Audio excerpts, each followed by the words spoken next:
Alright, hello everybody and welcome back to another video. This video is going to be about how to create heat maps in QGIS.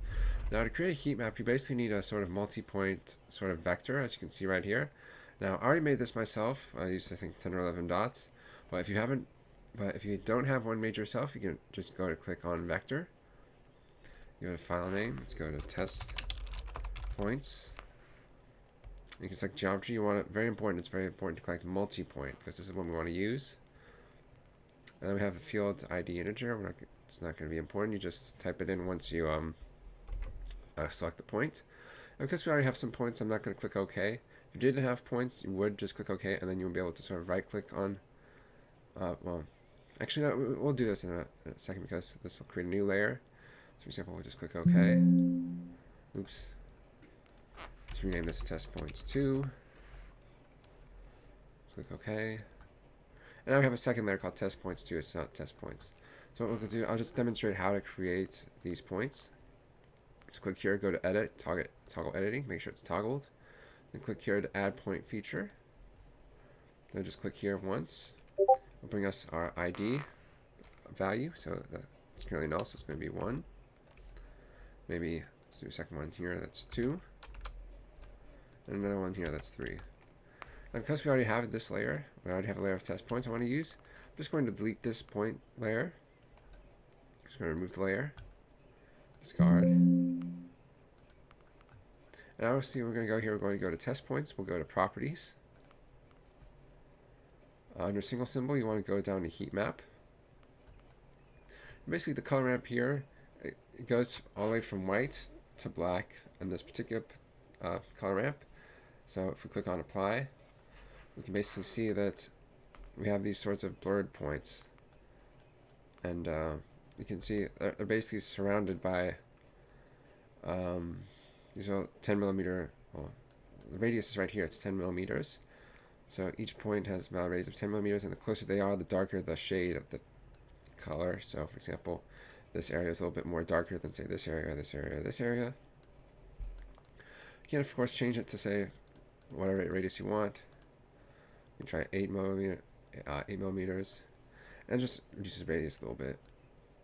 Maximum value it's not that important. Just adjusts the sort of blur from the outside. So for example, if we click on maximum value is 0.8, it actually changes the thickness of the heat map points. If we go above 1, let's see what happens. If we go above 1, then it just goes back down to what it was, similar to what it was before, with maximum value on 2.4. Just going to just remove this. Let's place automatic, and let's see what happens. Okay, it goes back to a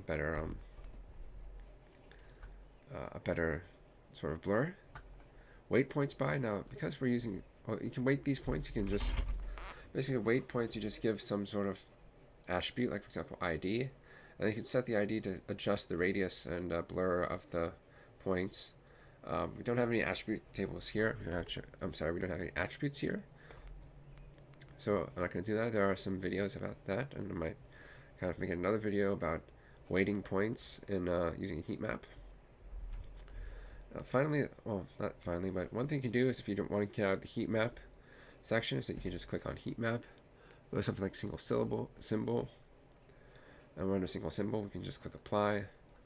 And as you can see, we're back to our well, not single symbol, but multi-point single symbol. So finally what we're going to do is we're going to go towards going to create a custom heat map. For example, we can go to heat map, go into color ramp. You can do create new color ramp, gradient.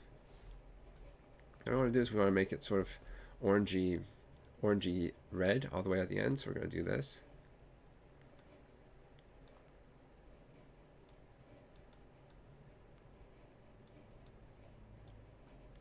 And we want to click on this.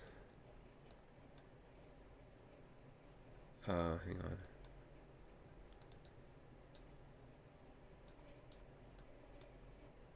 I'll give you 1 second. So just mess around with the color ramp. So for example, we can just click our first color here. It's going to be white.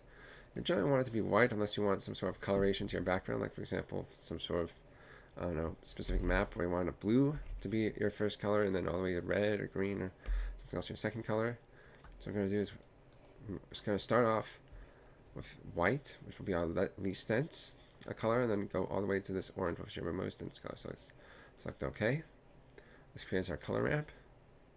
Now if we click apply, we can see that they're all this sort of yellowy orange kind of color. So let's see, so going back to heat map, covered color, covered radius, maximum value, waypoints, rendering quality. We can adjust the rendering quality. So for example, if we move it over a little bit, and nothing really happened. So it's not. So it looks like it's not important to know a whole lot about. Besides these points, besides layer rendering, there's really not much. Actually, you can't adjust the opacity justice with any layer, even though it's not on the heat map. But yeah, so that's basically QGIS heat map creation. We didn't use a particular map at this point because, well, it wouldn't make much sense. You can actually import some of these points from CSVs or Excel entry points. Maybe I'll do that in another video. The thing is, I don't have Excel proper. I don't have Excel online, so that's one challenge of importing Excel documents for my personal situation. But yeah, that's about it, everybody. Please leave a like, comment, subscribe if you enjoyed, and I'll see you guys in the next one. Take care.